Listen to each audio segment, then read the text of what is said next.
most of us do it. We get that two-factor authentication code texted to us by our banks or your social media accounts.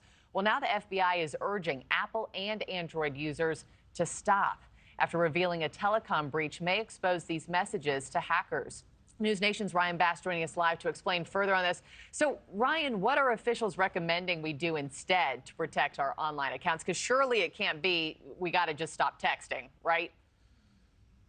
Yeah, I mean, it's using more secure ways like passbooks, basically, or password protected management software to access this. They say those text codes that you're getting are not safe. They said this cybersecurity breach could lead to folks spying on your messages and then utilizing those codes to get into things like your banking software or your social media accounts. That is the concern that the feds have here. And this was called one of the biggest cybersecurity breaches in our nation's history, and it has a lot of folks concerned. And so earlier this month, government officials said that people should start using these encrypted apps like WhatsApp in order to keep your messages safe and make sure that people aren't spying on them. The U.S. government said China hacked AT&T, Verizon, and Lumen Technologies to spy on customers. Now, the Cybersecurity and Infrastructure Security Agency sent out an updated memo 2 days ago, warning people that texts aren't encrypted, basically saying that these passcodes that you're getting sent to your phone are old school and not very secure. They say that you should use authenticator apps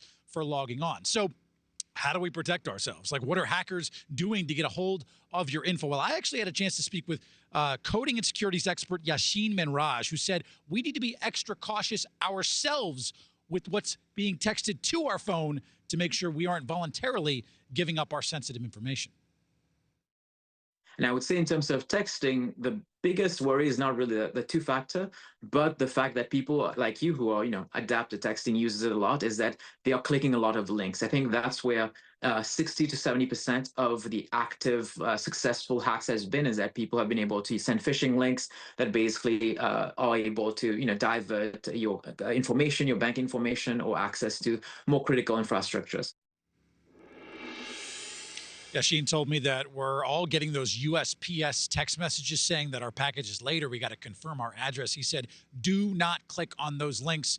Markie, he said those are spam and it's phishing attempts, and it's getting a lot of people around the holidays that are concerned that their packages aren't going to arrive in time for Christmas. Yeah. Okay, so Ryan, you've piqued our interest. What moves should we make? What's the best way to make sure that we better protect ourselves? Anything specific we should download?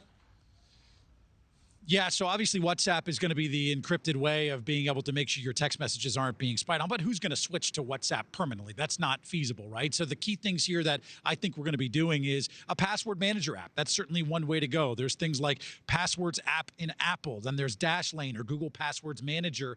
That could be tools that we could use to make sure we're more secure. There's also the advice from Yashin, which was switch up your passwords. He said for every single site or login you use something different. He said it's going to decrease the opportunity for hackers to be able to get to multiple accounts across the board. You can also use an email or a PIN as that two-factor or multi-factor authenticator instead of text messaging. Again, nothing is 100% foolproof, but as Yashin said, if you can differentiate your passcodes, that is going to reduce the risk, he says, by 80 to 90%. A simple way to try to keep us safe and keep your information secure. Thanks for watching, everybody. Go to joinnn.com to find NewsNation on your television provider. Also, don't forget to click that red subscribe button below to get more of NewsNation's fact-driven, unbiased coverage.